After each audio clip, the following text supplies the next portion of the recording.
Senate cracks down on Ponzi schemes, launches probe into fraudulent investment scams. It was such a terrible nightmare, and many Nigerians committed suicide when they lost their monies. Global First Partners Academy, First Lady Senator Oluremi Tinubu urges collective action for youth. Hydropolis Free Zone, a new era of industrial development in Nigeria. This is an example that at the time that some people are thinking that investors are leaving this country, investors are actually coming to Nigeria. And good morning, Nigeria. Today we shall focus on 2025 National Assembly Open Week.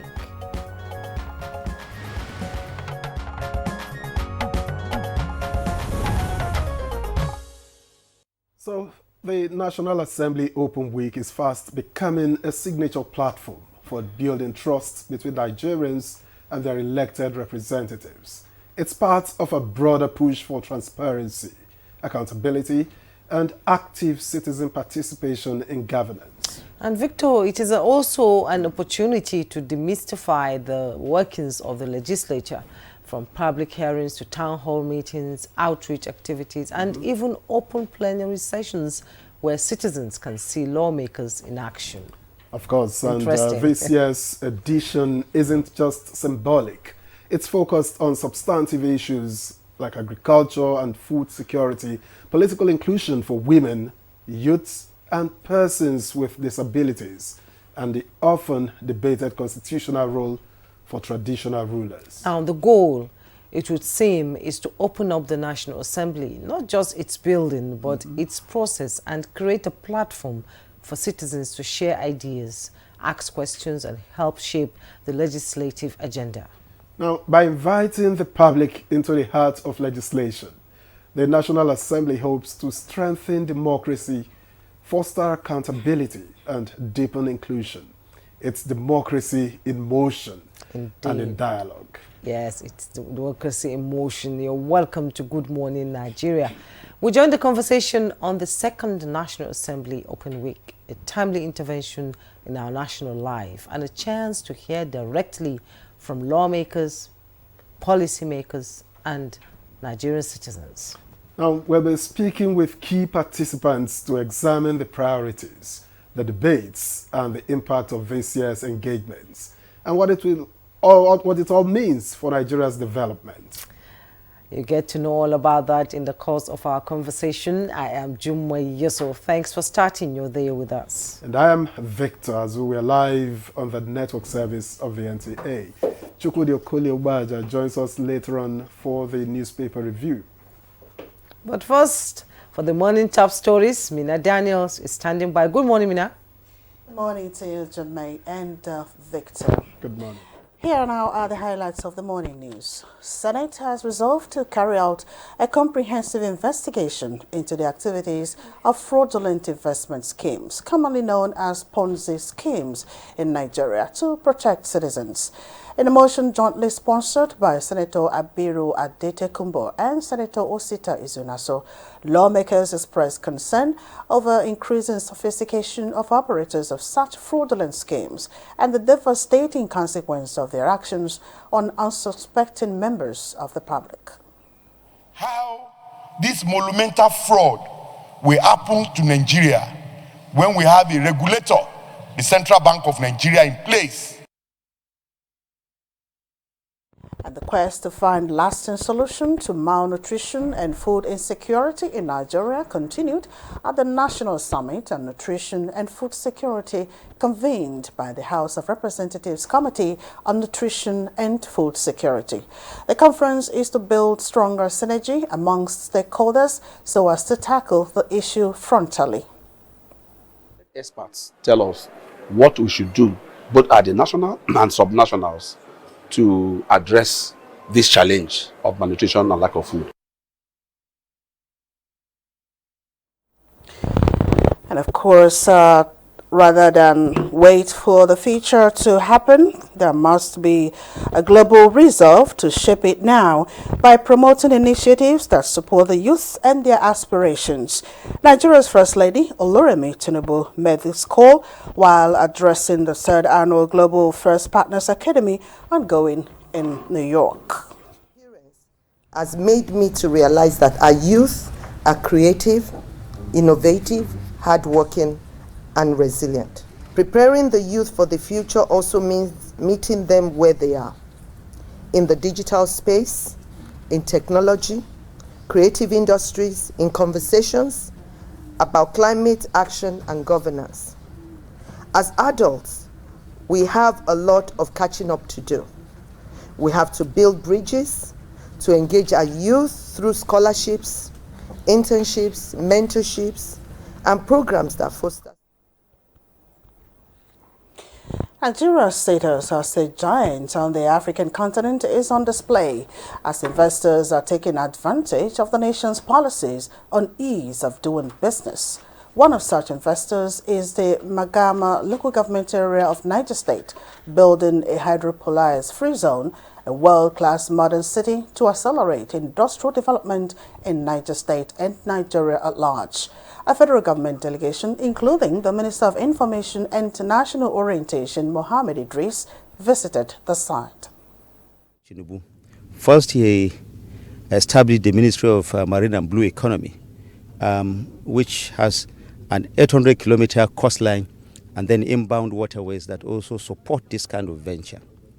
If you match that with also the novel Ministry of Livestock Development, and you now know that the president feels that there is the need for Nigerians to actually have sufficiency in food production. That's the only way that our sovereignty can be guaranteed. A book authored by former presidential spokesperson Garba Shehu during official lunch turned an assemblage of high and mighty on the nation's political landscape. The former president, Muhammadu Buhari, is a character of the title, according to the president. Lessons from presidential spokesperson's experience.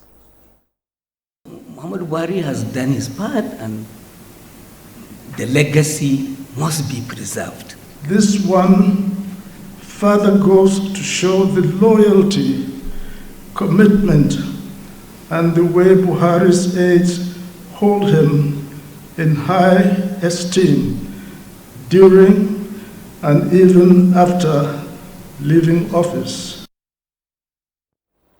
And that's the news. Good Morning Nigeria continues with Victor and Jumai right after this break. Have you heard the news? The federal government of Nigeria, through its direct benefit transfer program, has started the disbursement of 75,000 naira per household in 3 installments of 25,000, 25,000, 25,000 naira. Each recipient must have a validated national identification number, NIN, to receive the payment on behalf of their household members. To benefit, your household must be in the National Social Register of Poor and Vulnerable Households in Nigeria. The federal government's direct benefit transfer program is helping to reduce the effect of suffering while promoting financial and economic inclusion for the poor and vulnerable population in Nigeria. Afam Bogenika, Ebim Nagara Dimawa Village, Abuja, Nazo Afeba. So Esom Nandi register na NSR government register with my NIN. So government we use ATM card. Nji we worth 25,000 naira 3 times. And ega haya mketa barumuru na dem eji megoro makamihe. Jikweru mehendozo. Thank you.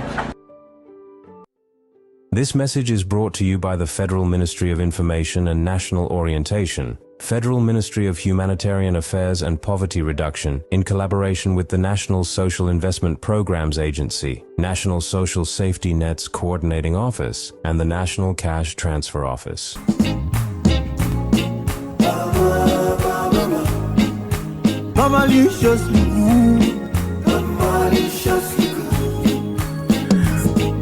I can tell you any day that everything tastes better. It's Bama. Maliciously good. Maliciously good. A new edition of TV Guide is out. featuring an impeccable personality with purposeful leadership. Abba Abubakar Aliu, MD, CEO of Rural Electrification Agency, takes us through the gamut of activities and mandates of Rural Electrification Agency, as well as his achievements and dreams. I really want to see that I leave a lasting legacy that can be spoken of in a very long period of time.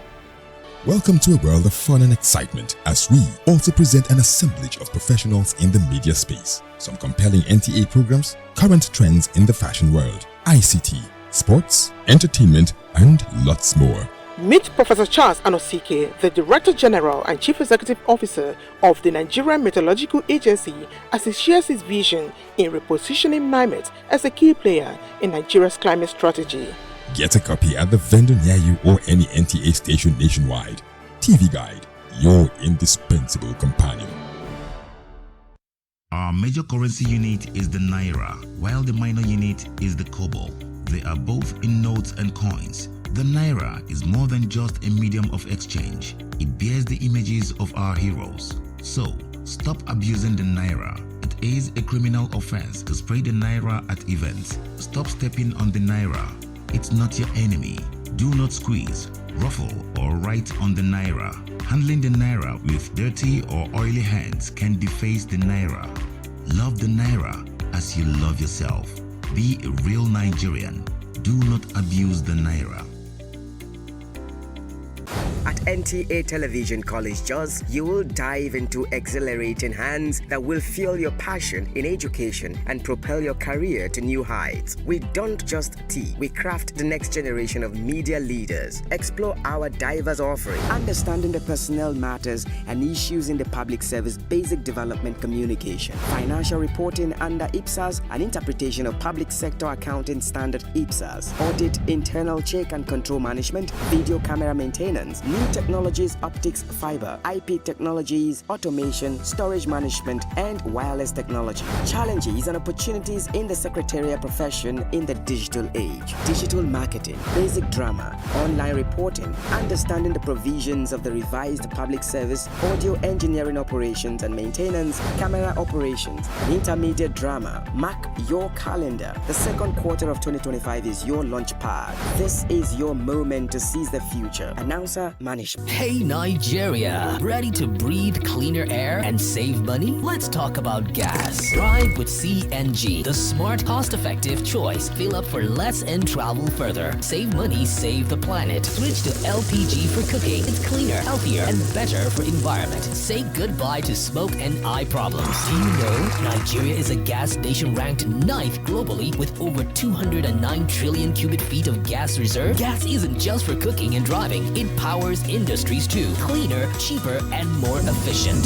And the best part, conversion centers are popping up everywhere. It's never been easier to switch to gas. Join the cleaner energy revolution. Choose LPG for cooking and CNG for your vehicles. Clean energy for brighter future. This message is brought to you by the Office of the Honorable Minister of State for Petroleum Resources, Gas, supported by the Nigeria Midstream and Downstream Petroleum Regulatory Authority, NMDPRA.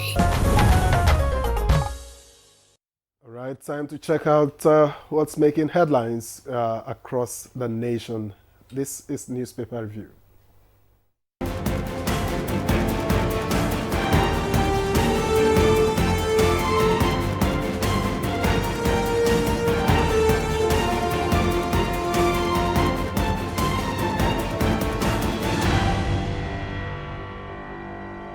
Newspaper reviewer Chukwudi Okolo-Ugbaja is seated in the studio, and as usual, he's making me smile this morning. Good morning, Chooks. It's good to see the you. feeling is mutual. Mutual. That's how you affect me too.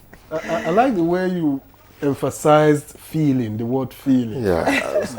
It's called the rise and fall of English. All right, so let's go to the papers. We have the leadership. I'll begin with the leadership newspaper, and below the above the masthead, we have 2027. I will be in PDP.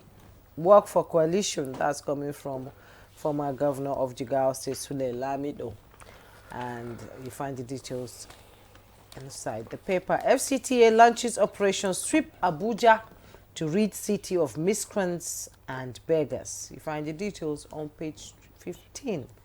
And below the masthead, we have 3-month single entry visa will affect partnerships, corporations, FG tells US. UAE imposes stringent conditions on Nigerians, ban transit visa. You find all about that on page 4.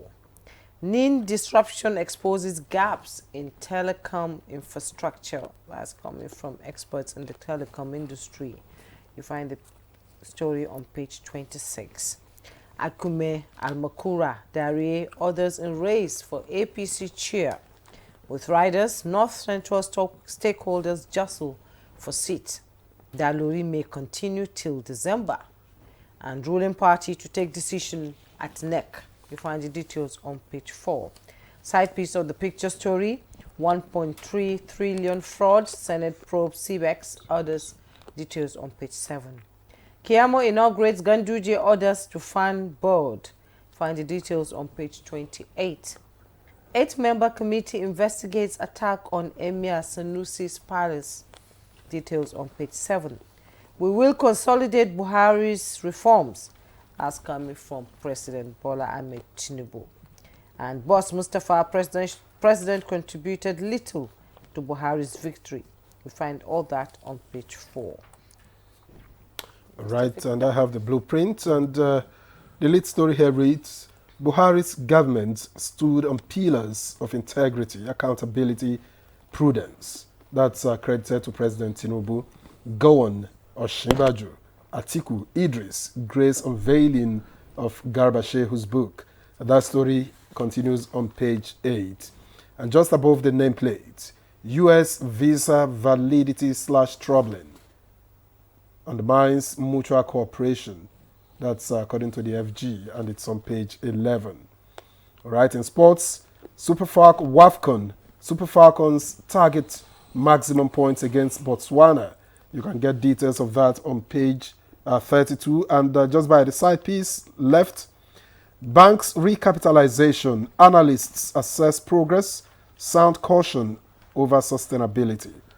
And towards the bottom now, you have IMF thumbs up FIRS, says new tax laws will impact Nigeria.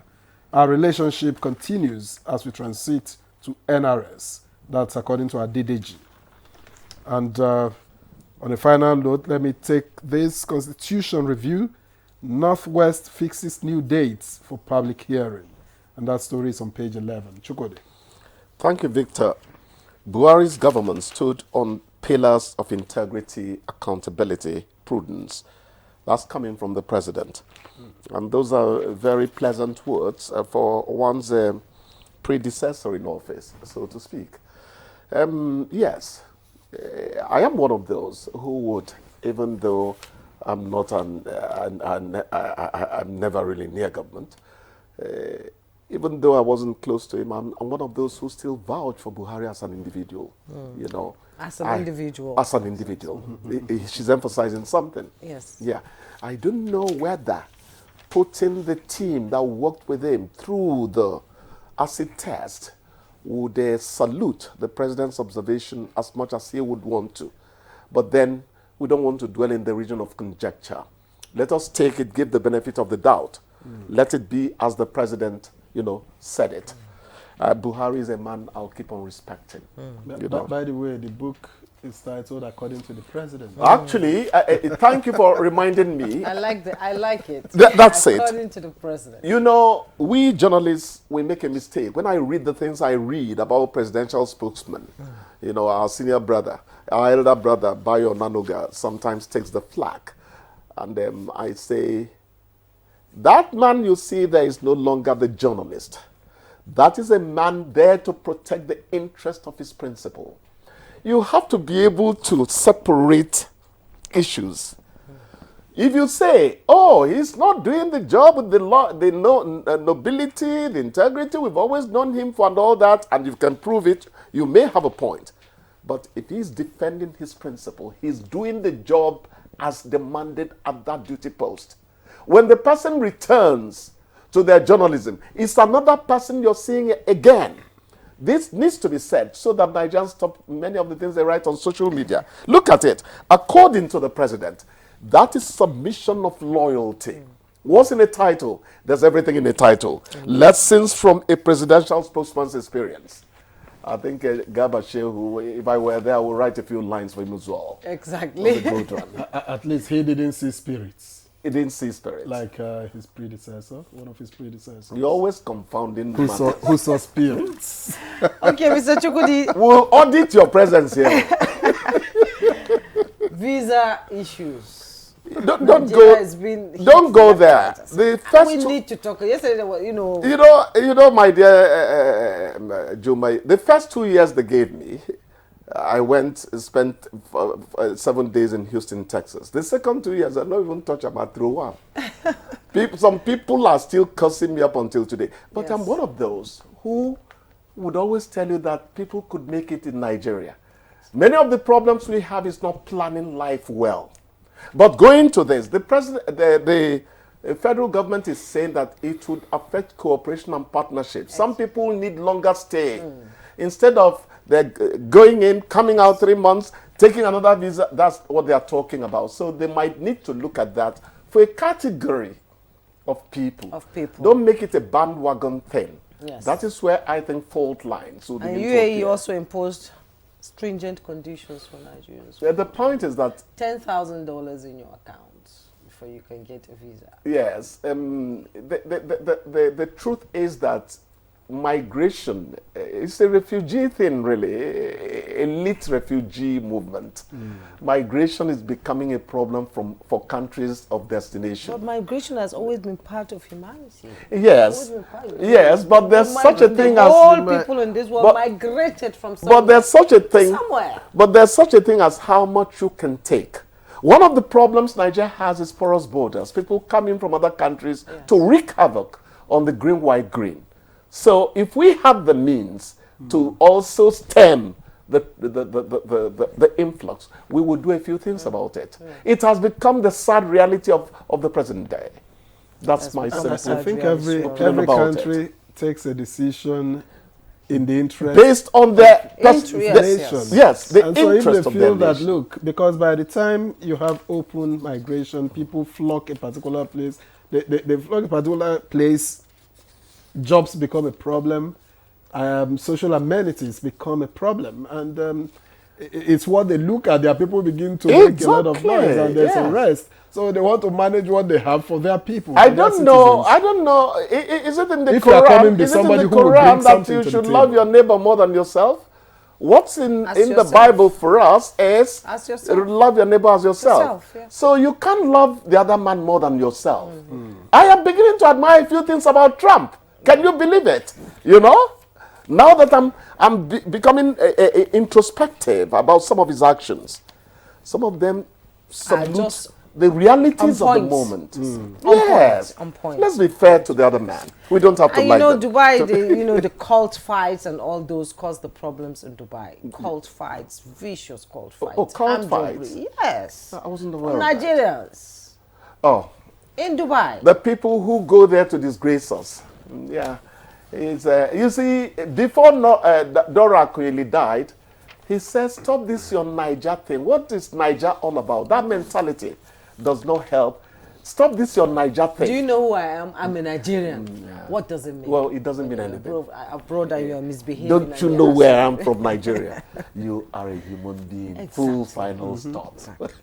Well, the table is shaking on the political arena. Akume Al-Makura Dari orders and race for APC chair is getting hot. Yeah, I think it's a North Central post. Yes, that's why you see those names and all that. Let them not play dirty, that's all. There is nothing wrong in aspiring. Yes, aspiration is a human fact for those who want to make progress. So let them aspire, but let them not fight dirty. That's what I'm interested in. And Wike is launching Sweep Abuja to rid the city of. Thank you for mentioning that. What did he call them? Miscreants? And let them add murderers there. Remember our driver. Remember what happened. Yes. But the sad fact is that sometimes you come into Abuja metropolis at about 2 a.m. I remember when I went to pick up my son from a park because he came in rather late. Yes. I didn't see police vehicles all the way from my hinterland dwelling up to Jabi and all. I didn't see any police vehicle. Isn't that supposed to be part of what it's strange? It's strange. So let us look within to solve some of these things. Exactly. You know, one of our That's why the operation maybe is being launched. One of our colleagues lost his car yesterday. Just yesterday? Yes. That's unfortunate. It's a sad situation we find ourselves Just in picked Abuja. up from where he parked. Yes. Wait a minute. We're living in fear. That's really unfortunate. Yes. That's really unfortunate. So, do we have time for more, or are we calling it quits here? Well, I think we could have some time. Pass unexplained wealth bill to combat corruption. That's coming from the EFCC. You know, when American investigators will tell you to follow the money, they know what they're talking about. Yeah, I know what they're talking about. Follow the money. I did a piece on Facebook, and I said, in an era when parenting has virtually died, in an era when Yahoo boys make car gifts to traditional rulers, and you tell me that it's only government that is to be blamed. People don't get my argument when I say that we all need to look within to find out what is wrong Nigeria with Nigeria. I was attacking the statement, don't let Nigeria happen to you. Nigeria is happening to us the way we are happening to Nigeria. Yes. Let us all ask ourselves questions. Accusing people easily, that doesn't appeal to me. I'll ask you whether you're sure you're completely not culpable in the matter. Exactly. That's it. You know, before we started, we were talking about the CBEX Senate probes 1.3 trillion naira fraud. You know, I don't want to hear about Ponzi schemes. Incidentally, a member of my family fell victim to them. And I told her, you were greedy. You were greedy. The way to fight Ponzi schemes is not to be greedy. One of the prayers I pray for myself, I don't know about Juma, I don't know about Victor, is God never give me wealth I cannot explain how it comes to me. That way you stay happy, even though you may not. Contentment. That's the point. First of all, discover who you are in life. Man, know thyself. Then you'll begin to ask for things that the self really wants. Don't let your greed surpass your need. Indeed. And it works wonderfully. You don't need to sleep in church or the mosque.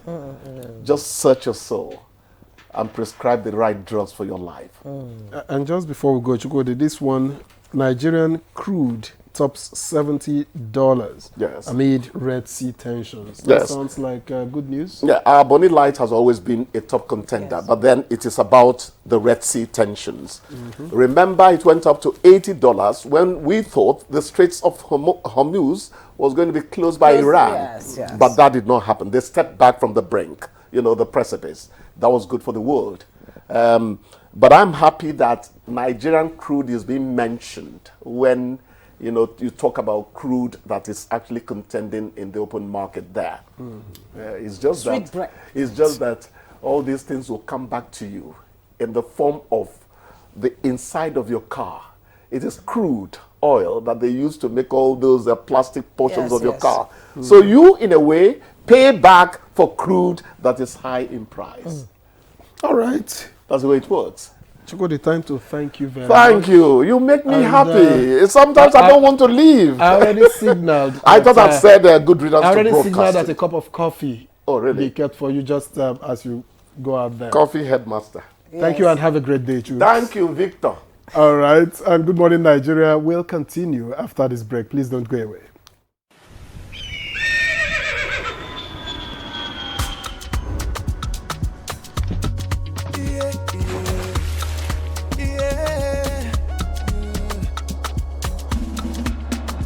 From the Atlantic across the savannah to the Sahara, we rise, a land of the free, we know they tire.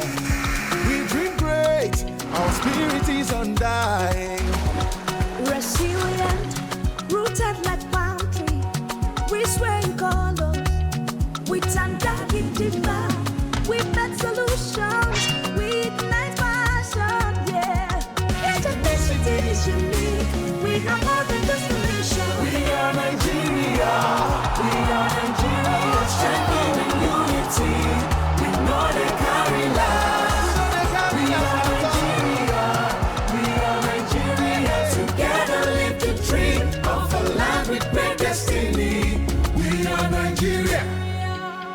I am the real Nigerian. Brought to you by the National Orientation Agency, NOA.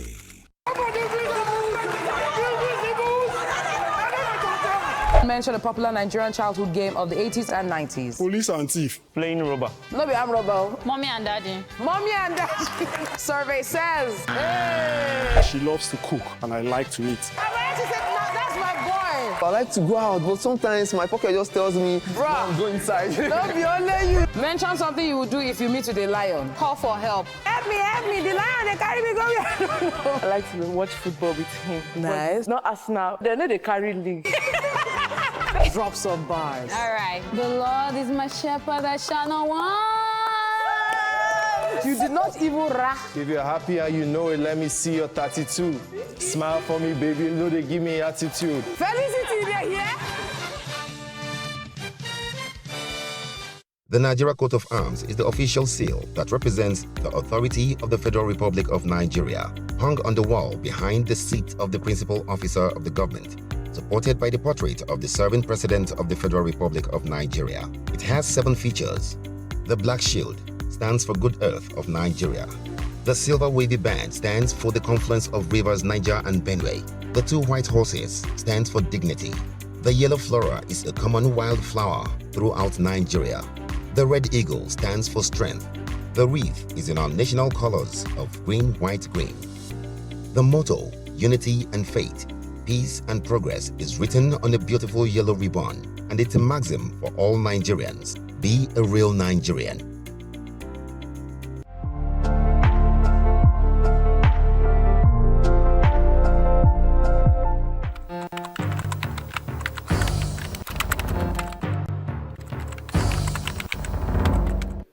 Pleased to announce encouraging news from the National Bureau of Statistics, which released the Consumer Price Index, the CPI, for April 2025 only yesterday.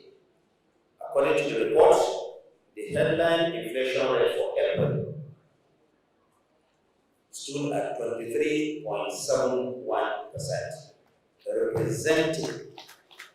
this represents a decrease of 0.52% from the 24.23% recorded in March 2025.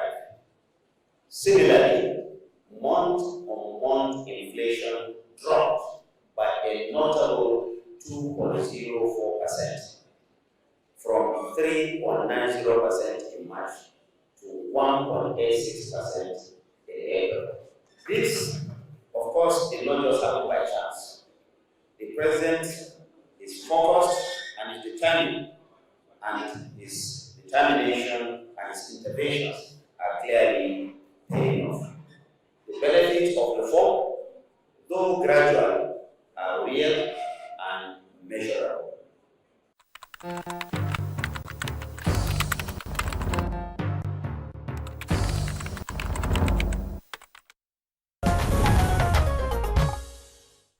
Yeah, welcome back to Good Morning Nigeria, and we're focusing on the 2025 National Assembly Open Week. Now let's take our backgrounder by Mitere Ipen.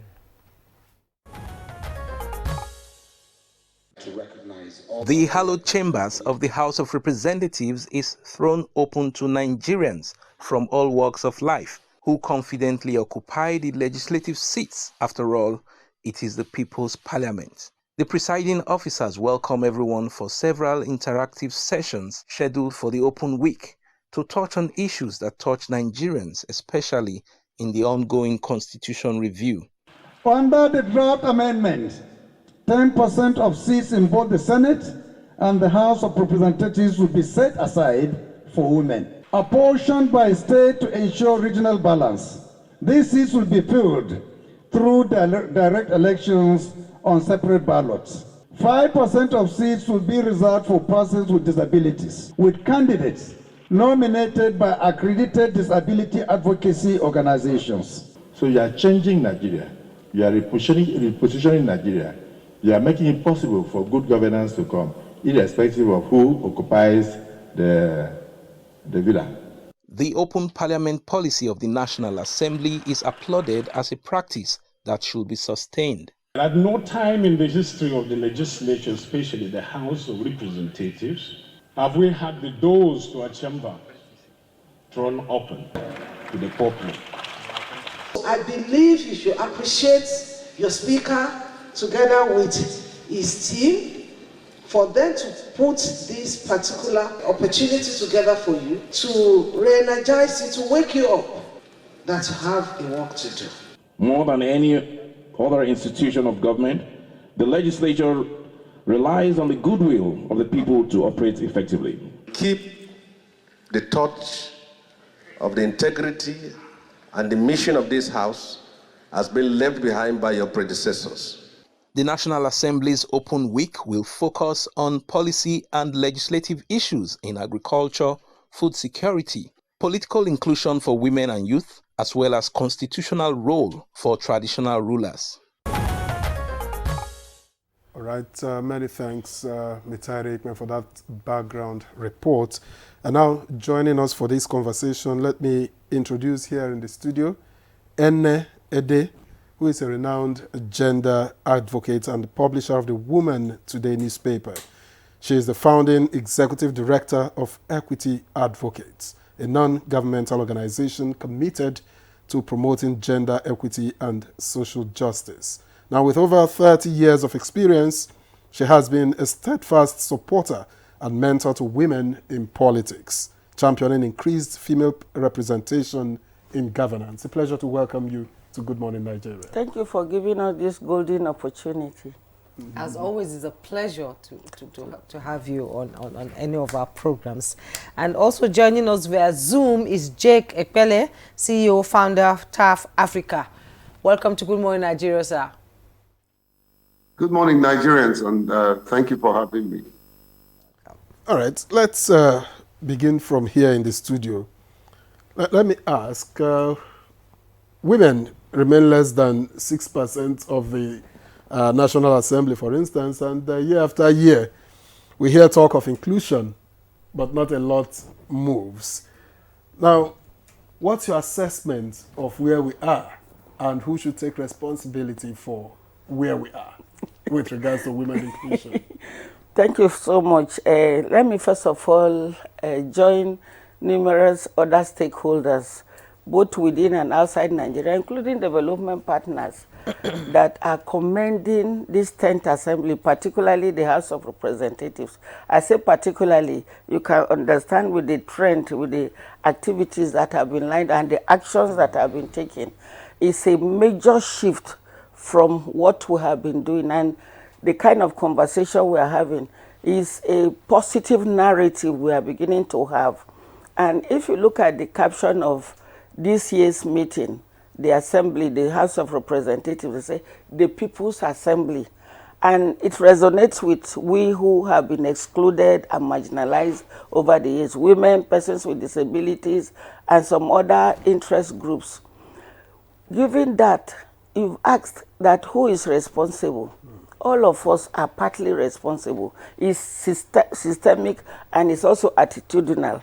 Because when I say attitudinal, I come with the fact that over time, we've not been able to create space for other groups to be part of it. If you go to the Facebook page of Baba for Women's Human Rights, part of the report you captured here, they had said, they wrote elaborately that imagine a House of Representatives or a parliament, that is both the red chambers and the green chambers, with this number of women, because we were allowed into the chambers on Monday for the opening ceremony, and you could see the representation, persons with disabilities, older women, younger women. So that gives you a vision for the future to say, look, if we have this parliament, it's truly the people's parliament, where the voices of everybody is heard. So it is all of us. People blame it on culture, people blame it on religion, but I prefer to look at a situation that it is all of us that somehow are responsible, either through our actions or inaction.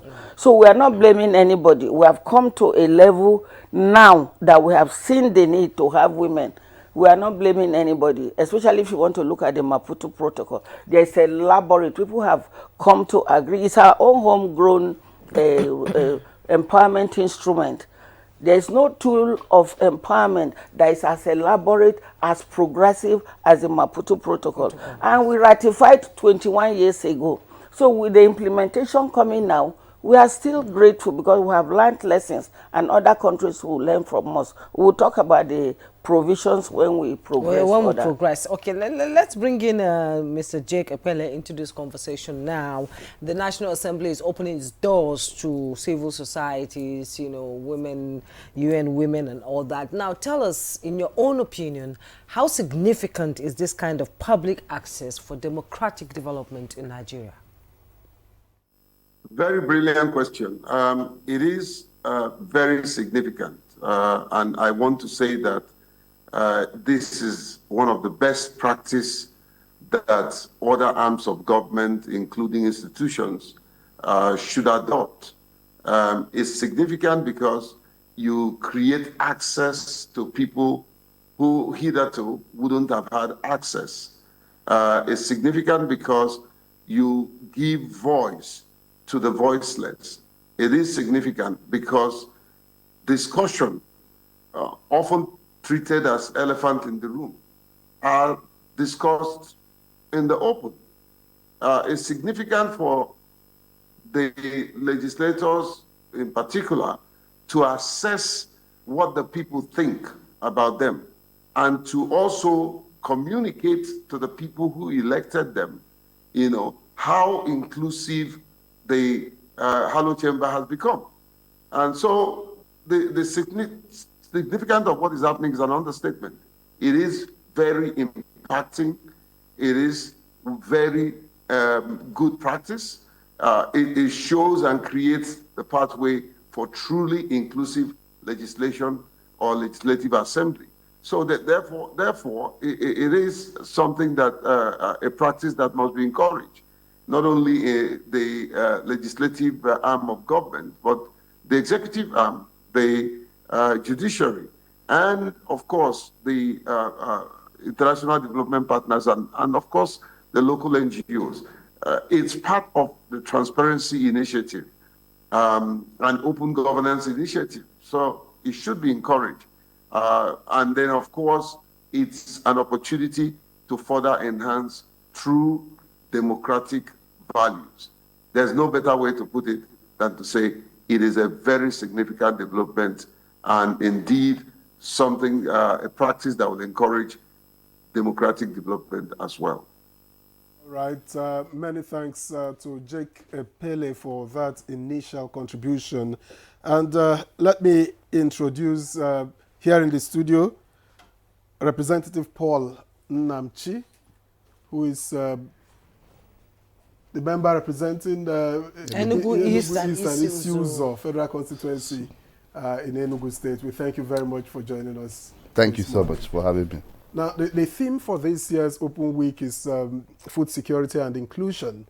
And but many Nigerians see a wide gap between, you know, what the National Assembly preaches and the impact it makes on the ground. So how would you, for instance, respond to, you know, the claims that the National Assembly is still very much far from the people it represents? Yeah, good morning again. I just want to point out something. It's not just about food security. It's the Open Week is about showcasing a lot of things. Food security is just a segment of it. Remember, this is a three-day event, maybe culminating today as the last day. It started with food security, highlighting a new direction or a new tweak in food security, where the youths are made to see agriculture as a business, driving the initiative of agropreneurship, where people will make business, and the youth will know that agriculture is not just for subsistence, but it's also for gain making, and also making the youth rethinking agriculture. Actually, that's what it is. Rethinking agriculture in a way that the youth will find it attractive, will find it sustainable. At the same time, sustaining the environment at the moment. Then there's also other highlights, which includes youth empowerment, women inclusion.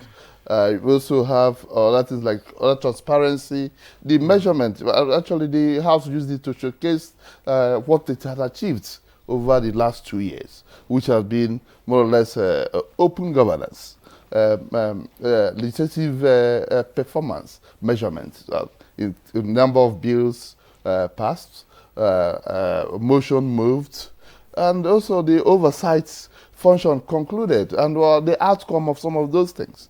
So it's just a kind of measurement of what they have done, and also to look inward, what can they improve? And what are the populace expecting? That's why there's a lot of public discourse on it. The 2025 National NAS Open Week initiative is ongoing. We've had other weeks prior to this. Now, what do you hope to achieve with this particular one? Look, I would also tell you that the legislators are kind of at odds with what the realities in the society and what they also have in mind for the people. I remember it's called the People's House. We want to know exactly what the people would want to be done. Is that what they are doing or not? So we'll visualize that to gain people's trust, it involves transparency. It also involves performance and delivery. And that's what we've done. To explain what has gone on, and what needs to be done, and what needs to be improved.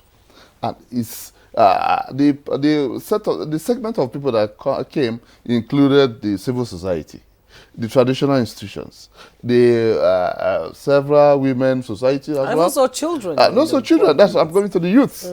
So these are what it is an exposition. It's also a kind of mentorship to those youths, so that tomorrow some of them will aspire to be in that house.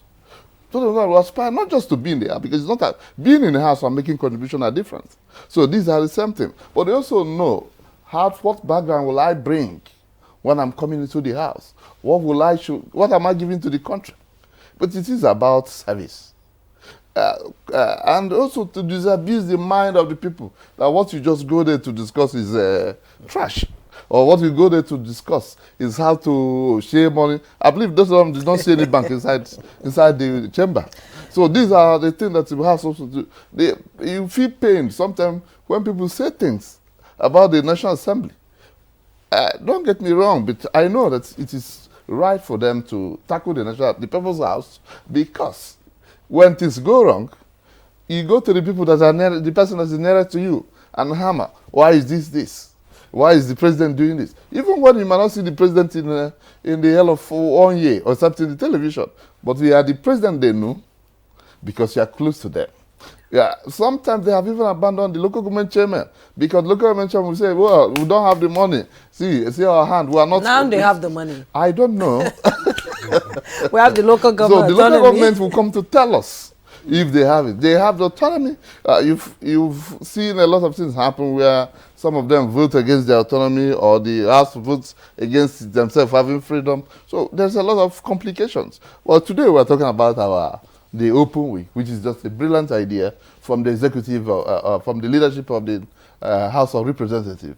And we encourage them, and also the Speaker of the House of Rep today is also making it institutionalize such innovation, because I think it is an innovation. This is the first time it's happening.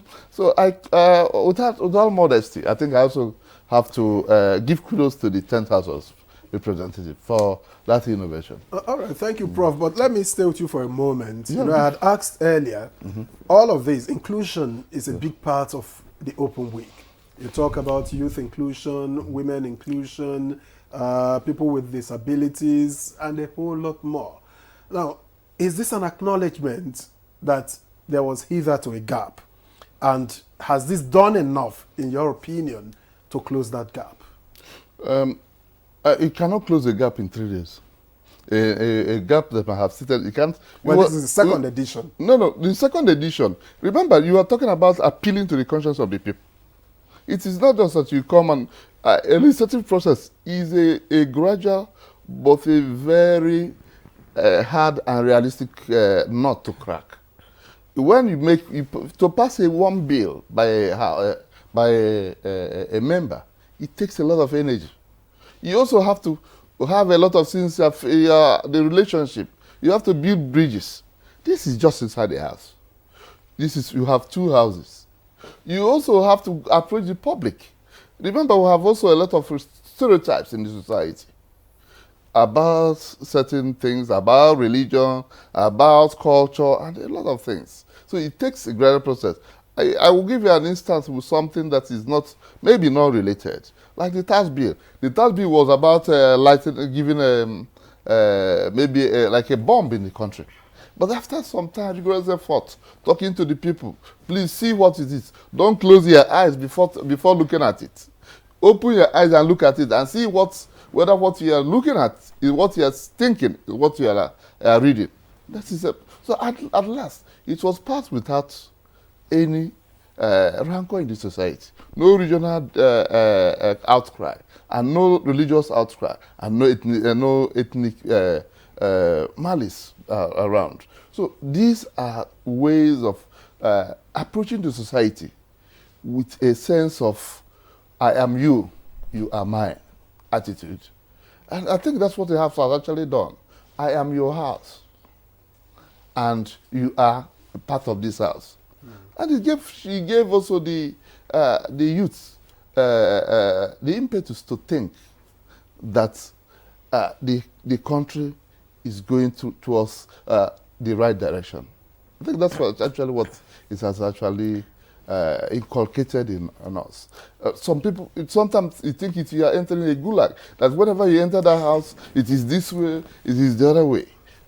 You also see the digitalization of the house, so that people see what is in the house. What is the legislative process about? Is that transparency? Is that showcasing things like NAS TV that are also available in the internet, so you can see what the people does. So when you say they are there, that if you will also notice whether your legislator is talking or not. These are things that you're also seeing. What have they been doing? Is it coming to the house or not? These are areas you can check online. Where is my legislator? I don't know whether he has always been there or not. When he comes, we ask him, is accountability. Democracy is nothing more than accountability. It is not a destination. When you go to, when it's not the ritual of elections after 4 years, it is the process. It is the people embodiment of what they need to have and where they're aspiring to go. But in what they teach us in school is government of the people, by the people. And that's what you see in the house. But at the same time, if it is a government and is doing the wrong thing to you, is it still your government? You voted him, yes. But you can also say, no, you are not doing what I want to. That is when it becomes your government. If your government is doing what you say, please, maybe what I did was wrong. I will change at some point. That is it. You will change at some point, indeed.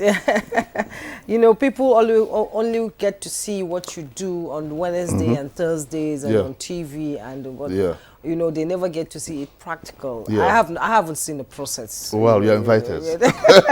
I'll take you on that invitation to see how they do it and how it's done and how your representative will be able to table your issues on the table. And I'm appreciative of the 10th Assembly with this week. I'm appreciative of the 10th Assembly that they're doing this. And I believe Nigerians are learning more about how the system works in both houses. Now let's bring in Madam Ene into this conversation. The Maputo Protocol was signed in 2023 and ratified in 2024. But however, domestic implementation has been slow and inconsistent, especially on issues like gender-based violence, reproductive health service, and of course political representation, which is now on the table. And women are saying we need to represent our people, we need to represent women, because in the fact is 70% of voters in Nigeria are mostly women. And why is the agitation growing, and what do you expect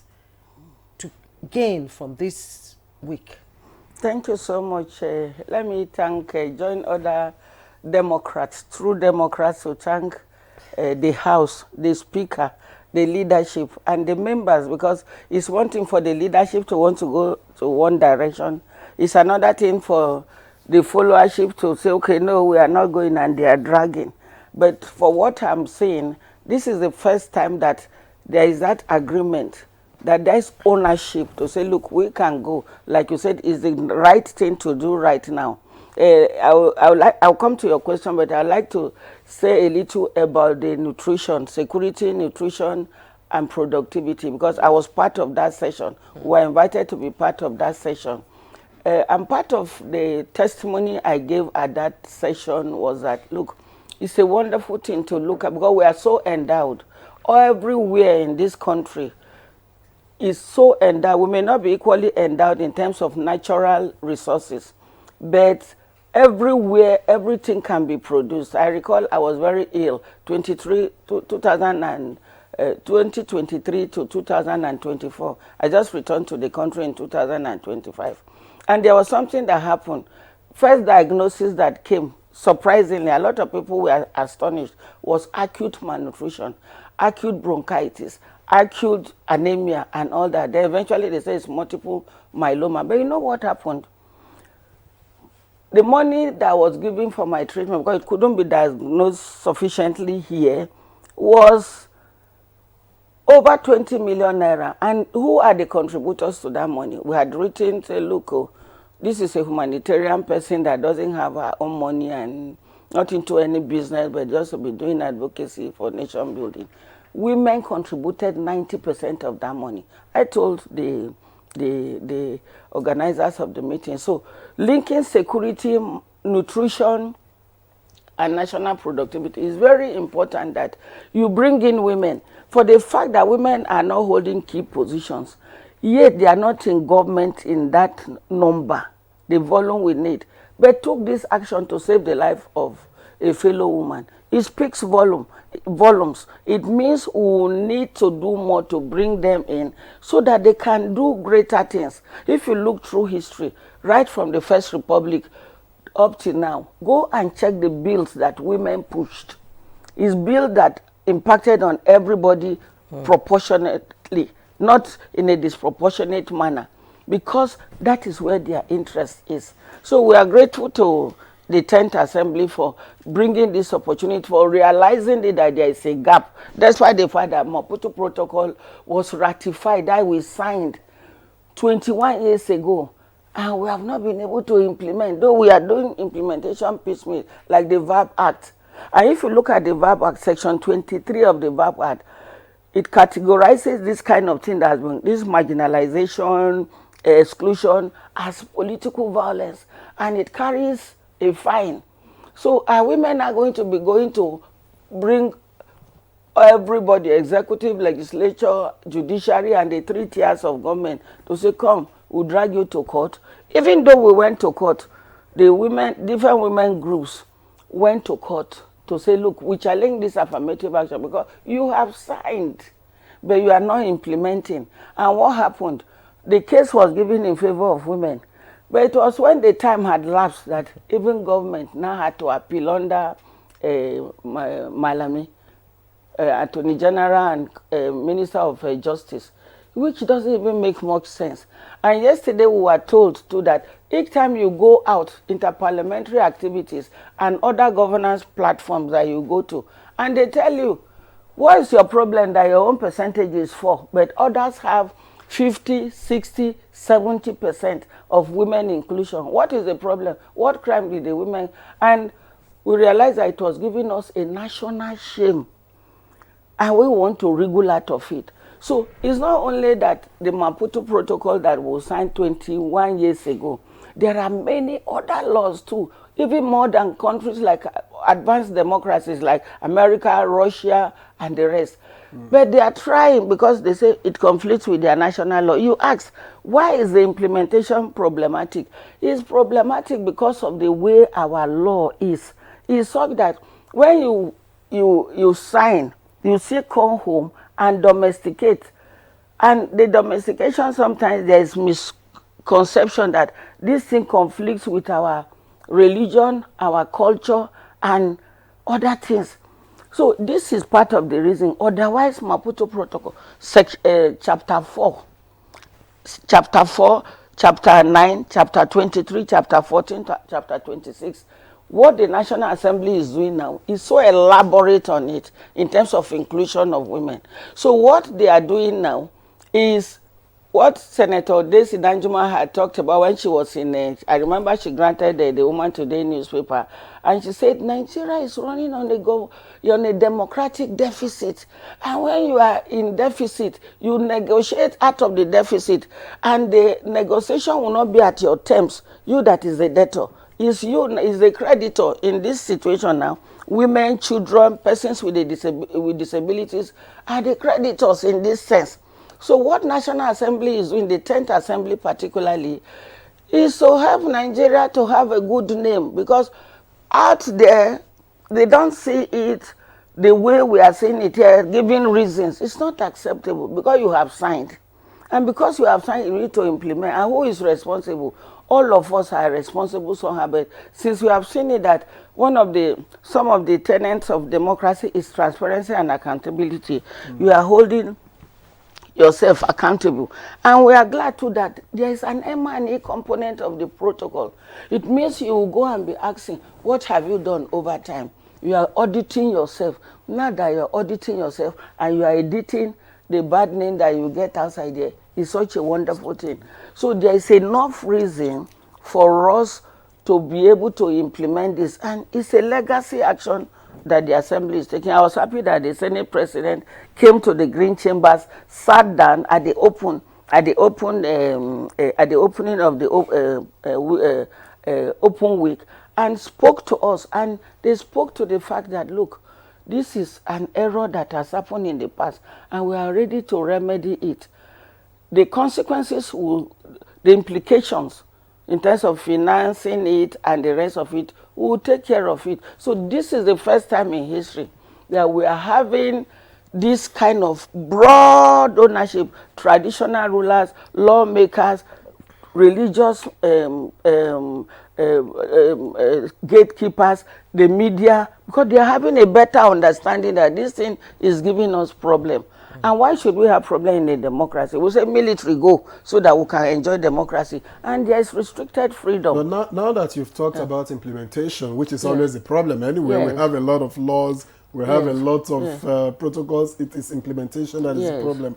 Are there laws that you would like to see introduced immediately, or amendments to existing ones? I know that the gender bills failed last time, and this is in spite of the efforts of the last leadership. I know that the leadership of the 9th Assembly pushed a great deal, but members simply rejected it. So what tweaks do you think should be introduced? You know, we were so sure that it was going to be an easy passage for us. I quite sympathize with Right Honorable Onyejocha. She was the highest ranking woman in the whole assembly. There was no principal officer, both in the Senate and in the House of Representatives. She was the only one at that time. Yes, she was the only one. Now we don't have both houses, both chambers. You had one. Yes, we had. But what we are saying is that we can have more. And when she introduced that bill, it was quite, we were hopeful that it was going to work, but because of misconception, that's why I say we are happy today that there is greater enlightenment, there is awareness, and there is no more fear that we are coming. If I was in Enugu, there is no way I would just come and take your seat, Honorable, because there is a law to it, and INEC is there as the umpire, and there is a process, it's a democracy. So we keep giving the men the encouragement. The men too are encouraging other men that nobody is coming to uproot you. So should the law go? Should that bill go back as it was in the 9th Assembly? No. The bill has been the law. If you look at this fact sheet, you know this fact sheet has distilled many information. Some of the things that made people to be afraid, that they were not able to understand what was coming, as if like Hausa people call dunkule, it's just coming like that, dark. If you see this now, it's few pages. In 2021, preparing for this, Look at what plaque did. We need to be continuously graved. You can see this. It's more voluminous. So many people were not even ready to read it. But if you read it now, you realize that everything is simplified here. It's so simple. So why do you need to support the seats? They have listed every reason here. It's even in infographics. Okay, here we have been told that, look, what is the current situation? Number of women in the Senate? Up so 10. that the viewers can Okay, see it, yes. It's 10. 10 women. How many women in the House of Representatives? 16. Out of 360. How many women in the State House of Assembly? We have it now. We'll say 54. And we have said that State House of Assembly that have no female at all. We have listed them here, and I don't need to mention them because the essence is not to name and shame. The essence is to lobby for you to see reason. And here, many will even say, this thing will be very expensive. They say, no. Maputo Protocol is African protocol, what we do within our context and our culture as well as our religion, because of the way we operate, we practice religion, and the way we operate, we implement our traditional values. Everything is written here. So they say, what is it? What is the implication? They say, okay, how much is the cost? The cost to us as a country, what we will gain. I studied economics. The value it will bring to us is more than 100% compared to what it will cost. Because people say, we don't want an overbloated assembly. Already, like Honorable said, there are a lot of rumors about what they get. Women want to go and join them to get it. No, women want to serve. And in serving, we have been able to, Plaque has done fantastic, quick facts on the special seats. So it's not going to be a burden to Nigeria. It's not going to be a burden to even women, husbands, children, grandchildren. It's not a burden to anybody. All right. So we don't need newer laws, but just to amend the Constitution as a temporary measure. It's going to be inserted there. Then it will be reviewed. People fear that women will come and cover the whole assembly and men will not have space. It can never happen in the history of any country in the world. It has never happened. Why would Nigeria will be the first to not say all of you, the women, go back to the house or go back to the kitchen? That is not the intention. All right. All right, thank you. I was looking, while you were talking, I was looking at Prof's face. I'm trying to read what's on his mind. Is he believing this woman or... No, I think for what we actually, what the bill is actually, is about it is not actually, it's a kind of the participatory would I say that it is not part of the 360, but they also have to extra. be extra. So that is what she failed to bring out or to highlight. And that's because this is the area. Like if you come to the house, you find out that most time you see journalists sitting and others sitting and others. That is just to say you are contributing, but also trying to be a pressure on its own, on matters of discourse.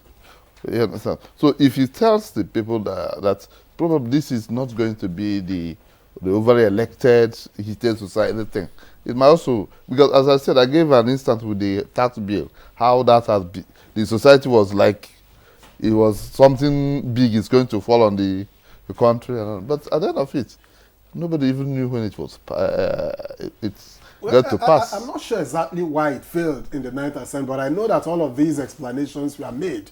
You know, the women campaign, they had the men who supported them. But let me get back to J.K. Pele. They are not the same thing. I actually was one of the people that made presentation on when the women, like the widows, so when they came. I was one of the people that made presentation then on the process of passing bill, on the way to lobby about it. It was presented by, the bill was reintroduced now by Obozo or something like that, some Honorable Obozo. So the fact remains that what's happening, if a bee fails, it is also a process. When it fails, you go and study why it fails and come back. Then I say, if it's not that when you fail, you go there. It's not how long you fail, but the process, the success at the end. So that's what really happens. So you don't criticize the the Ninth Assembly overly about it. There may have been some reasons, and things happen with age and time.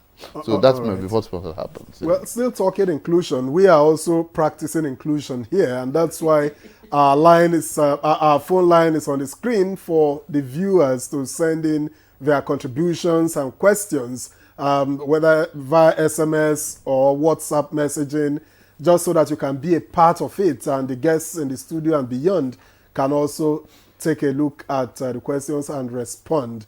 But let me get back to Jake Bailey, who's joined us via Zoom. Jake, thank you for your patience. The Disability Act is in place, but it still seems that there is still that gap, especially in government circle and even the National Assembly as it is. So why do you think that the Disability Act is not pulling its weight, and what needs to be done to ensure improved inclusion for the people with disabilities?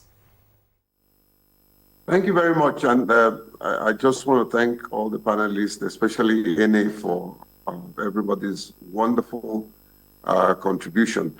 In direct answer to your question, I don't think that the Disability Act is not pulling its weight, but I think that implementation of the Act is what is not pulling its weight.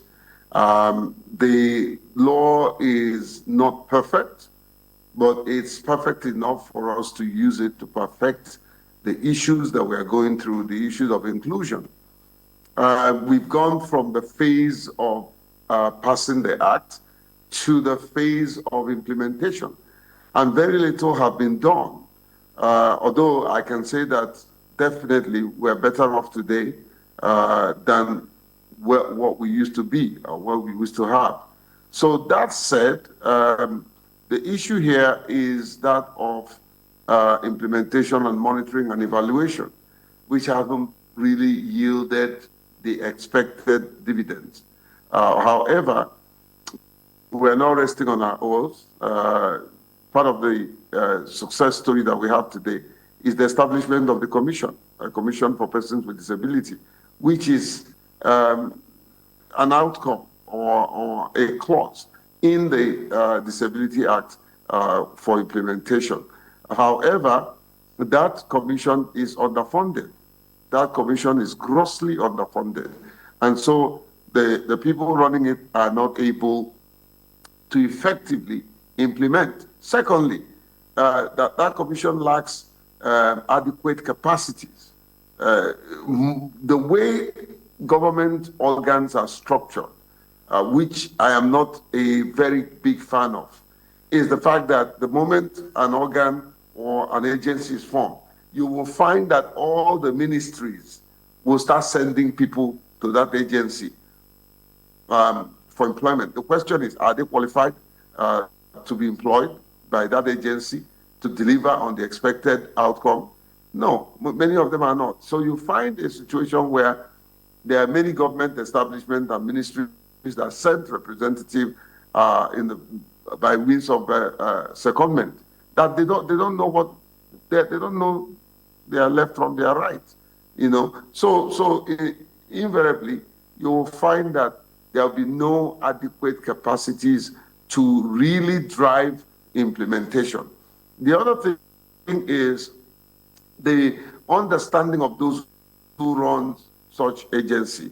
Many times, many organizations see themselves as competing with the NGOs.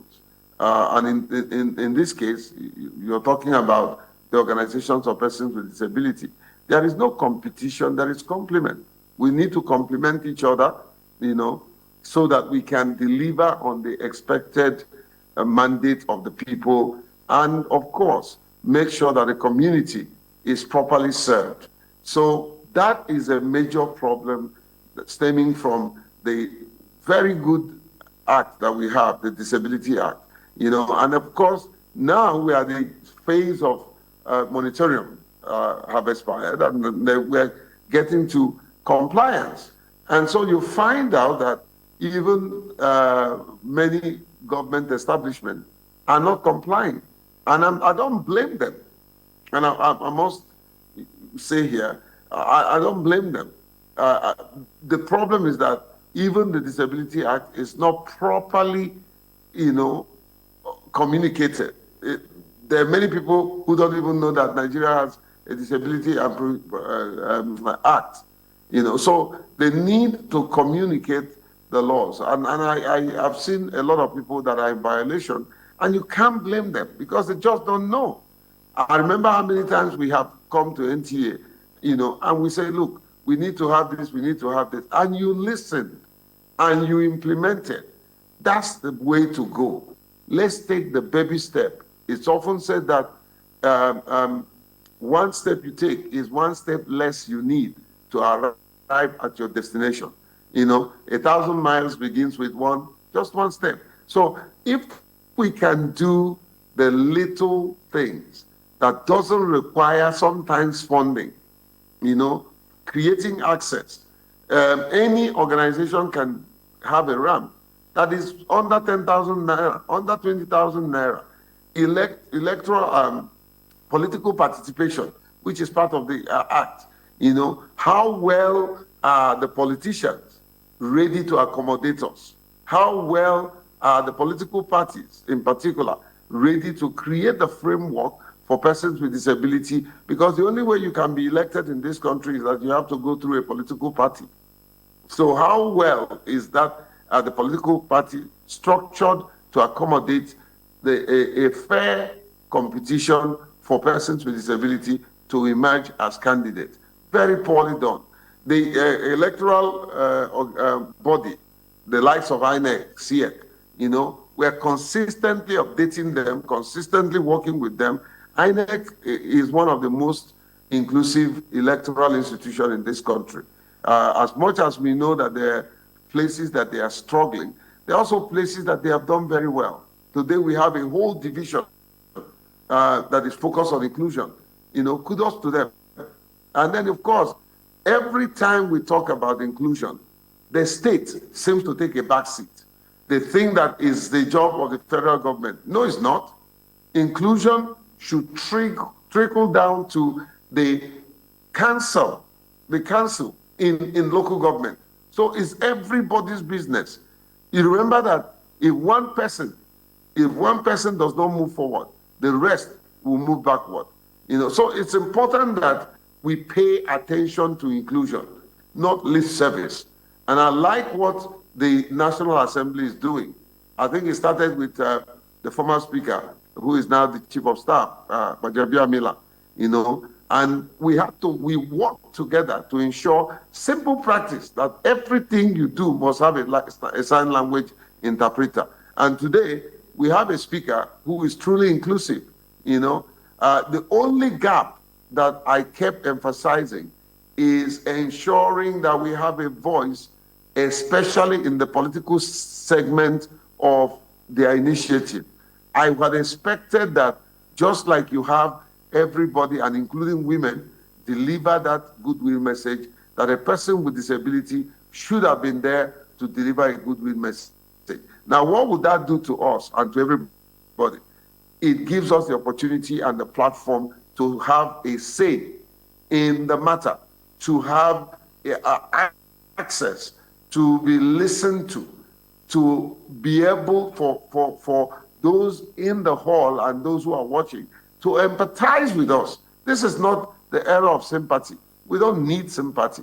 You don't have to sympathize with me, but you can empathize with me. So it's important that every platform is utilized, every platform is inclusive, every process is inclusive, every performance is inclusive. And I'm looking forward to when we will have more persons with disability in the House of Representatives, more persons with disability in the Senate. And I think the Senate needs to watch it because the House of Representatives have been taking a lead in very many aspects of inclusion and development.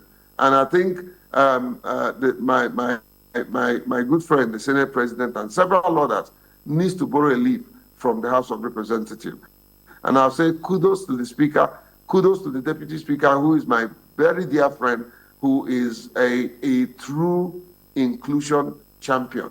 And several others, the Chairman of House on Disability, who is doing a yeoman's job, and advocates like and several others who have decided that inclusion will become their mantra. And of course, I can't exclude the likes of NTA. And I've said it times without number, that when you say God, when you count God as having helped me, you will count NTA as the second helper that I have. So therefore, we have quite a lot to do, and we should stop paying lip service to inclusion. This is the time to take action. Kapele, from all these things you've said, we thank you so much for commending NTA. What reforms do you think should emerge from the platform from this open week? Simply put, I think we should look at the laws that focuses on compliance. We should look at the laws that focuses on implementation. Look at the laws that focuses on evaluation, monitoring and evaluation. Look at whatever the National Assembly can do for budget increase. Inclusive budgeting. Third time I said it, inclusive budgeting. There's a need for the common framework that is being practiced at the United Nations and several countries, the twin track approach, a situation where every aspect of development, every aspect of engagement has inclusion, and inclusion of persons with disability in particular. And then, of course, don't forget when I say inclusion, I'm also advocate for women, and I think they've done a fantastic job. If we can shift a little bit, and I say that to my good friend Ene, if we can shift a little bit from advocating for equality to equity, I think that way we will make a huge inroad, because you can't talk about equality in the North. That they are not used to that. But if you say equity, they will hear you, And of course, not only the North, in the South too, there are people that resist equality principle, So we need to look at a level playing ground where the people that are disagreeing with you can come to the table and agree with you. So there's a whole lot that we need to do to close the gap, including inclusive media. Is all part of it.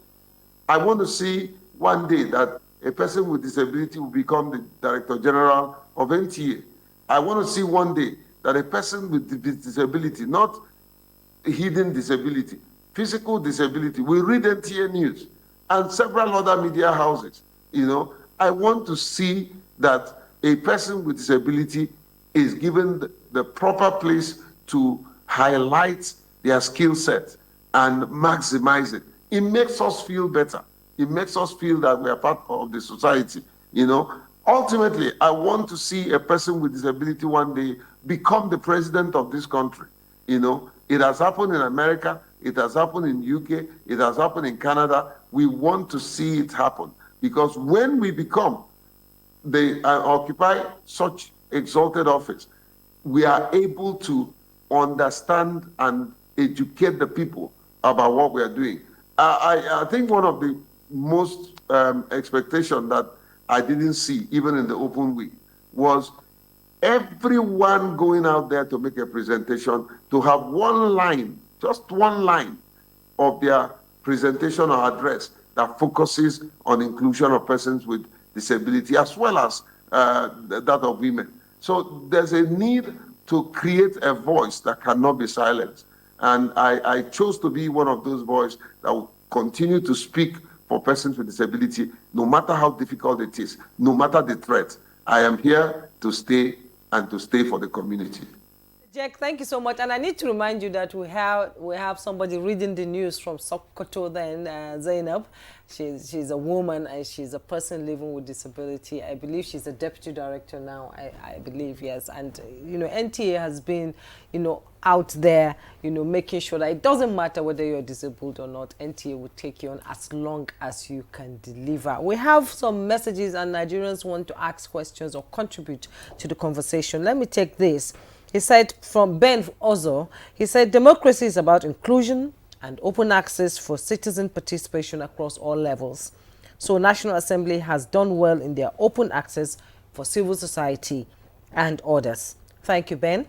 And Dr. Goshak Michael said, in my opinion, cultural stereotypes and traditional gender norms are key factors contributing to the underrepresentation of women in politics and governance. Victor, you have something? All right, and from Chike in Warri, Delta State, the leadership of Senate President Godswill Akpabio and House Speaker Tajuddin Abbas has been commendable, marked by effective legislative handling and increased transparency through public access to National Assembly activities. Notably, their tenure has seen a harmonious relationship between the executive and the legislative branches, facilitating smooth governance under President Bola Tinubu. Now, this cooperation is a positive development for the country's governance. That's from Chike in Warri. And I have from Haji Hudu Oswe from Kaduna. Good morning to you, distinguished discussants. The issue of affirmative action for women should be tackled by the women themselves. The demographic advantage of the women has not been fully explored. And it says, let the women get what they want through the ballot paper. Okay? Dubai? Prof, let's get your reaction. From what they have said, actually, I would say that from his or her perspective, I think also there's an element of truth in what he said. Well, let us be fair. When you say you have 70%, and you are not carrying Make the 70%. It count. Yeah, but you are not carrying the 70%. The few that are, the ones that are in civil society and the women advocates are not also, I think they are not doing much to educate the people in this community that this is your right. Probably they are afraid of certain cultural influence around. But if you go to the community and inform them, this is what you are losing out. This is what you have to gain to allow women, when women come in. And also to encourage women education. It has also, all this in a whole approach, a very whole approach. That when you go, it is also tied to the economy. It is also tied to security. There's a lot that is tied to this. It's not just about the National Assembly making the law, but it's also about the society. That you need to sensitize the society. I tell you, even in the National Assembly, you have legislative compliance. That maybe when you see this, after seeing the speaker, the law is going on, you also have a department where you go for legislative compliance. People who go to check if this is going on or not, if this law is being implemented the wrong way. Most time people don't realize There's that. no bottlenecks. Yes, you have automatic access if you want information. Yes, it is. Okay. In fact, just on a lighter mood, there was one day the chairman made a comment that they're inviting the president because and it was on air because of something that was not being done right.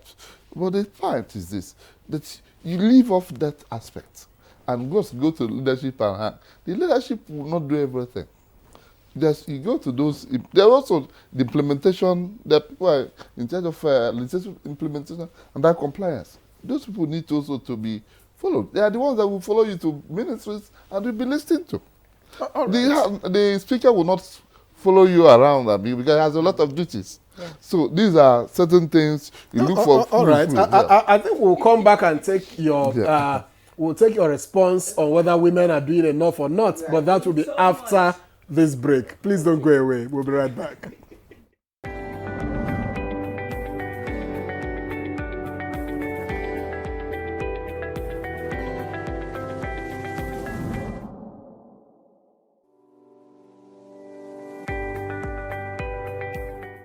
When we think about the digital economy, you can see it as the marketplace for digital goods and services.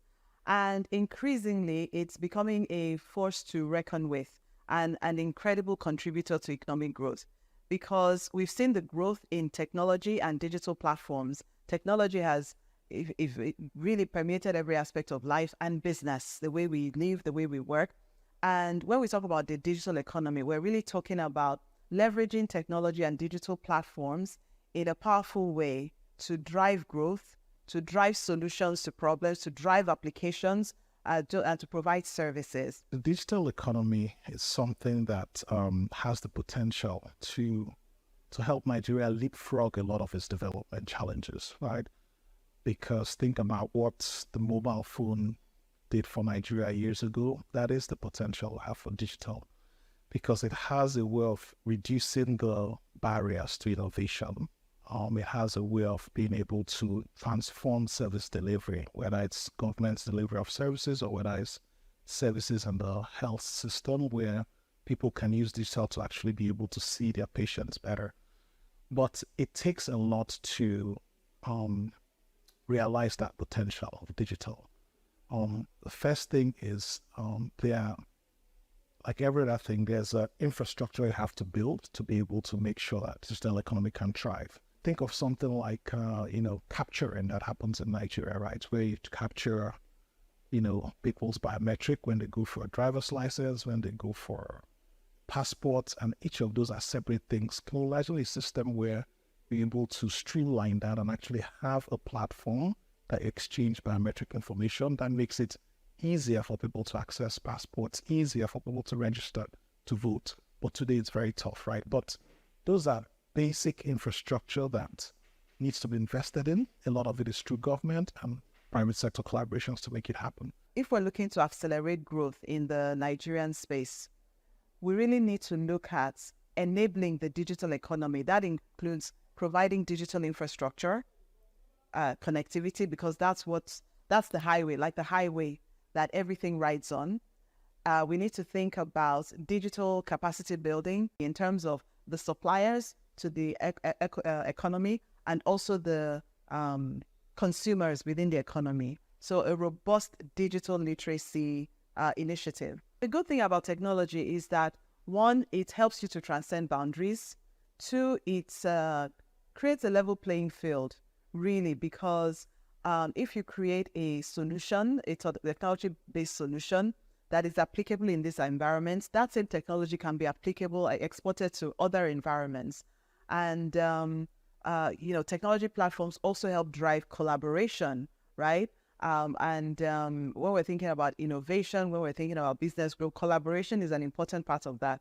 So when we think about the impacts with the rest of the world, we find that actually technology platforms are giving us an opportunity to engage more actively, to collaborate, to create partnerships, to even export our knowledge and services for people to engage with all the great things I'm talking about technology and digital platforms. They need access, internet access, broadband access. So we need to make sure that access is more available and affordable for the average user. The most important thing is to think about where you want to go as a country and actually what type of policies are going to help get you there. There are examples of countries who've been able to transform using digital, for example. There are very clear things those countries did to be able to make it happen. So a lot of this, the pathway to be able to solve these problems are not mysterious, right? It takes courage of the policymakers to be able to understudy some of these things and bring in the policies that work to be able to help them.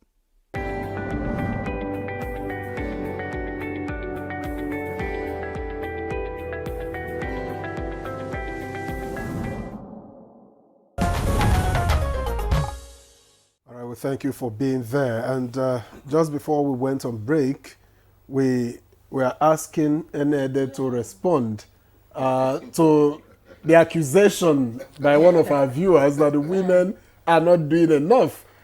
For perspective, I think if the women have more numbers, Why can't they make it count when it comes to elections? Thank you very much. This has been an old accusation that we thought the time has elapsed and we should make progress. Yes, we have the number, but the issues pursuing us, the strings drawing us backward, sideways, forward, and tumbling our own energy, there are so many. Let me give you an example. Only a few of us within the sector have the liberty to be able to think independently and act independently, and even accept certain threats and face the threat in a very progressive way. It's not easy. Somebody married to 7 wives, and he said, look, this is the way we should go. You must not vote for Ene. You must not vote for Honorable Kiruka. You must not vote for Haja Najatu. You must not vote for Dr. Olujumi, Honorable Milikat Akande. If that instruction is passed, because most times many women of certain categories are so submissive. They say you have to be submissive to every man. Whatever he says, whether it is right or not, whether it infringes on your basic human right, you should still accept it. So they go by that and they are not able to resist. Okay, they have said this and we agree. The religious leaders sometimes don't make things better. They say this is what you should go. It's the misuse of culture and religion to hold women back. The number will not be able to translate to much until we are able to give women the liberty, both visibly, in secret, and we make it public. Let me give you an example. Yesterday we were having conversation. Why is it, what has happened to mass education, second chance education for women? So I think this government too should look at what is happening now. That if you give women second chance education, the likelihood is that they'll be more enlightened. They'll be able to argue some cases respectfully, not that they will be rebellious. So what he said we should use our number, it will not make sense because of the way our electoral system is, because of the insecurity, because we are not also economically empowered. So if they say go to your father say I don't have budget to give you food, where will you be? Will you be hanging? Stigma is there. Oh, this one is a diva because she's rebellious just because of vote. She's a feminist. Yes, she's a feminist. She's a lesbian. They say all sorts of things. You see when Senator Binani contested, hell was let loose. What is that? They are asking questions. So it's not very easy. Then back to my brother Jake. We talk about equity. When we talk about equalities, when we talk about equality of opportunities, like we are talking now, thank you so much, Honorable. When you talk about we've not been able to, I didn't talk about the bill. What we have asked here, what we are asking here, we say, the status of women, since we don't have this opportunity, we say, okay, in the Senate, we want creation of additional seats. And how many seats are we asking for? 37 seats plus FCT. That is the 36 states and FCT, 37 seats. FCT has 1 seat. We want 2 additional seats, making 2.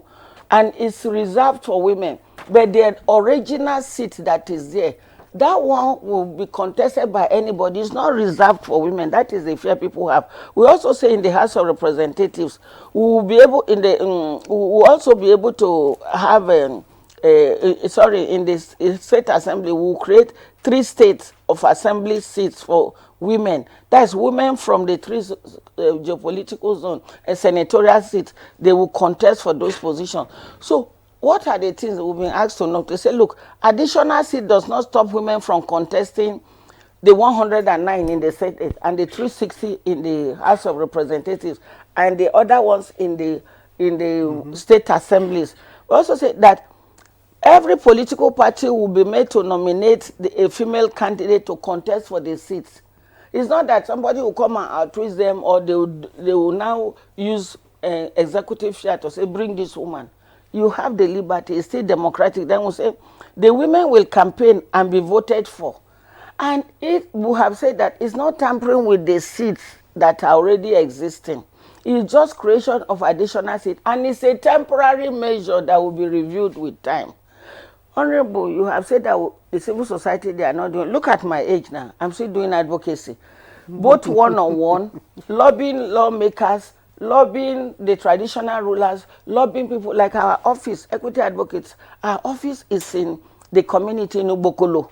We had to move it so that it will be closer to the people. Women are involved with transformatory advocacy. Women have also been involved with, sometimes I remember one young woman with disability, a lawyer, Catherine Ede. She went to Ebonyi. She had to kneel down to say, please give us this. Some people say, why do you have to kneel down? Is it not your right? She's looking at the cultural context as well as the religious context. But the governor was able to agree to sign the disability law. So if you stoop low to conquer, you have to beg, you have to shed tears. Women have all the tools of engagement, and we've been deploying those tools very well. Just that they are Especially not the tears. No, it cannot work because of the way the barricade is cast on steel. That's why we say, please, do this thing in such a way that it will help you. It's not about fight. It's not about saying women are like men. This thing I'm wearing, it may look like agbada. We may look like what the men call it in the south, buba, but it is women on see. Men don't put pockets like this. This is a boo-boo. So yes, it's a boo-boo. Am I contesting with any man? No. This shoe I'm wearing, does it look like men's shoe? No, that will come and take your place. You have a God-given position. We cannot just come and take. We are saying place in governance so that there will be peace, there will be joy. You see, it's listed here. What are the opportunities? What is so simple? What are the things we are going to benefit? Effective and efficient allocation of public resources. Women know how to manage. You give a woman how much, you will make a pot of stew, she will make a goosey and make some other soup. So what other thing? Improved conflict resolution. Anywhere women are, there will be less conflict. Then we know too that there will be increase in public trust. Oh, women are here. You go to anywhere and only men gather there. People will be so scared. I will say, but with women, they will say, okay, women are here. It's a natural thing. Then we'll say we'll record higher GDP per capita. We also said investment in education and healthcare. You have attested to that earlier. Then inclusive policies for women, boys, girls, and persons with disability. All right. By the way, these positions we have listed here, this number of seats being asked for, women with disabilities will take 15%, which is unprecedented. It's not that women, different categories, it will be allocated appropriately. No women are good with details. Give a woman one piece of meat, she can share it among 10 people. But sometimes when you give some other people, one person will carry it and run. It's not, I'm not accusing anybody. All I'm just saying that equity is good, but equality of opportunity is good. Just what we are saying, let's be fair. Pre-colonial Africa was very fair. Yes. Women have their place, children have their, nobody struggled. Now energy is so much involved in advocacy. You run here, you run there. Husband say, why did you go to this? So please, let us reduce the energy that is being spent on this advocacy. Let me show you a document here. What did we do before we got this? Look at this. How much advocacy did we make? Do you see this? Of the 49 ministers, we had 13 women ministers during this regime, during the President Jonathan's regime. We want to see an assembly that has women, all the 36 assemblies. You know why this thing is not cast on stone? Do you see what Minister Wike is doing? It's unprecedented. Did you hear shout? Did anybody, though he said he has a lot of enemies, causing him trauma? Do you know that for the first time we have a woman who is an indigene of FCT that is the head of service?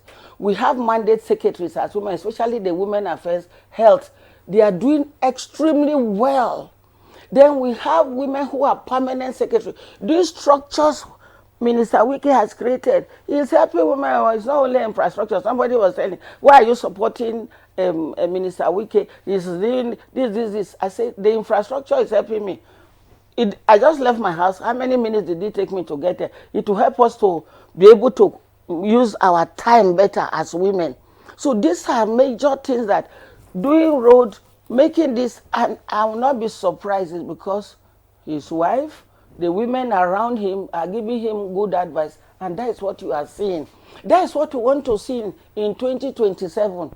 More women in a different strata of leadership. Madam Ene, We're beginning to round up this program. We have to bring in Mr. Jake Epele into this conversation. Mr. Jake, you know, a lot of people say when they vote people into office, usually they don't see them until the next electionary year. So what do you believe the National Assembly is doing enough to build public trust? I think so, to a great extent, although there are still gaps when it comes to public trust. I think one of the greatest things that the National Assembly, particularly the House of Representatives, have done is to put themselves out there in the public domain for people to, one, see what they are, see who they are, see what they are doing, see where they are going. And that has really helped, especially this 10th Assembly, in what she's doing. And so to build public trust is not to force people to trust you, is to give people the opportunity to trust you. Remember, trust is not given, trust is earned. But I want to dovetail into my dear sister Ene, the concept of equity and equality. This is not an argument, but I'm just speaking to support what she's saying. But also to say that when you achieve equity, equality becomes very easy. Once there is fairness, fairness trickles down to every aspect of whether governance or the society. And that's why a he for she like me, I've always advocated that women tone down the rhetoric, focus on equity. Once we achieve equity, equality is a no-brainer, you know.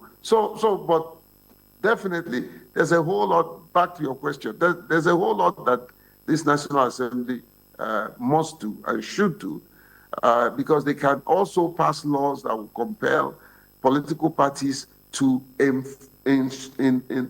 ensure that persons with disability are given proper place even in their internal democracy, because it is the internal democracy that is the problem.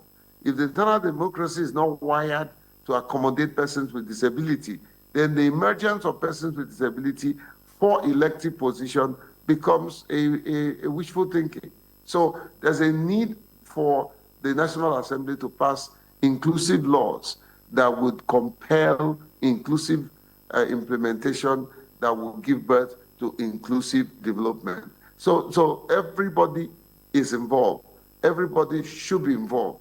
All hands must be on deck if we must achieve proper legislative inclusion.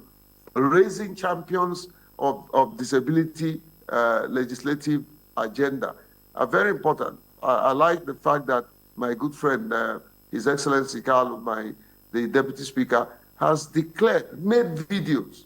He made videos and put out there, I am a disability inclusion champion. That's the kind of thing we want to see. We want to see the Speaker. Funny enough, I don't think, and I'm not using this platform to berate them, no. I think both leadership of the National Assembly needs to engage persons with disability. I don't think there's been proper engagement. Thank you, Jake Epele. I'm afraid we don't have a lot of time left. Thank you very much for your contribution so far, but let's get back here in the studio. Professor Paul Nnamchi, I'm wondering if there are specific mechanisms in place in order to track, monitor, and feedback your constituents on the issues that have been raised during this open week, so that it's not just a talk shop. Well, every House Assembly member has a constituency office. And in this, you have aides that you use to do designation of your duties. The social media is also very much agog and engaged this time around. There's a lot of ways for which you transmit what you do today than yesterday. And so the NAS TV is also part of what I said earlier, is that it is a way to showcase what the National Assembly is doing in terms of digitalization of their duties. The NAS TV is there. The tracking of bills is there. These are what we do. And this will be sent on the public domain. Then your own self, when you go home, as you said, the population of women are just much. I visited on last Saturday, I visited the people I gave scholarship in a university. One of the universities I gave scholarship, there were 100 people or persons. There were more women there. This is my first time seeing them because I didn't take part in the selection. So I came to see, they've just finished their first year exam. I said, please, can you wait for me? I'm going to come and see you. So I came. There were more women. So what I discovered, that even the women are actually finding their way into the education more. When their parents can't do it, they look for ways to get there. Like the Gen Zs. Yes. The people that dropped out of the school are mostly men. Out of the scholarship. This one is not that you don't give it. People, you give somebody scholarship, I just got married, I can't stay there again, and you go. So, but part of my advice to them is that you marry, can you tell the person, can I get to third year? So that in a very short time, we will be making family, but I would have had the opportunity to graduate. But if you're still in your year one and you're going, there's a lot, you have a lot to go. And the person will feel maybe it's a long term. So you give them advice. You just take it as that is part of what you're going to do. So I believe that our work is not just making laws, but also making some mentorship in the society. When I see this type of thing happening, you now see that inclusivity is where you find it. The major thing is this about what all this around is women education. If they are not educated, if you're educated, there are certain things you tell the person, you say, no, this is wrong. You can't own your voice if you are not educated. That is, even the equity and all this will come into place. If you say, come and marry this time, I say, Mom, I am not. I want to be better than you are. I want to be able to read and write. I want to be able to educate my own child. These are some of the things that all these will naturally come. You even have 250 against 360 in the house of women, by women. Amen to that. So it is about education. It's about tolerance. It's also about people knowing that these people are going for the sake of the people, not just for their own self. I think that's what it is. So good education on women. When people coin it is what they call gender education, STEM and all those things. Women's STEM and all that. Science, technology, engineering. It is not about that. Like you hear SDG. SDG is all about raising people from poverty, but they may not say it. Are you going to do SDG much in the UK when they have everything they need? It is about the people in Africa and third world that don't have it. But they just could name it. You say STEM this and STEM that in Africa. It is about making people inclusivity. You now start having STEM women in STEM, women in engineering, all this. These are just to make sure that there's a breed of inclusivity at the end of the game. And I believe that in about 20 years, I think Nigeria will be much, much different from what I see, no matter the zone. Yes. I'm just telling you honestly. That if you see the way things are going and the way the social media are going, you cannot. Part of what you don't hear is women should not handle phone. That you don't hear. Have you ever heard that one? Yeah, when he has the phone, he's being educated small. I want my child. I can't. And you can reach out. You can reach out. Even if you put the person in the toilet, you will call. These are beginning to change. These things will occur even without in a very short time, because the times has changed. Yes. Yeah. Times are changed and times are improving. Yeah. So our time is up actually. Yeah, thank you. So Professor Paul Enamche member representing Enugu East and Isuzu Federal Constituency in House of Representatives, Deputy Chairman, Southeast Development Commission, and Chairman, Nigeria-Irish Friendship Committee of the House. Thank you. Thank you for having me. And shedding so much light on the 2025.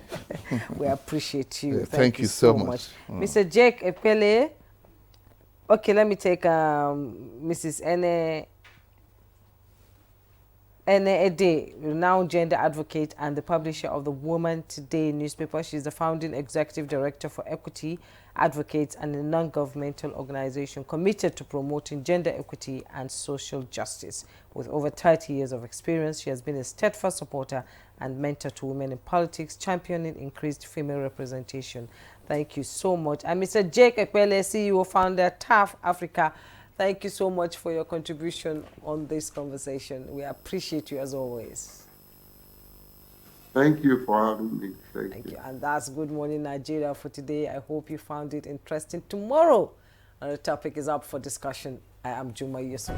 And I am Victor Azu. We wish you a great day.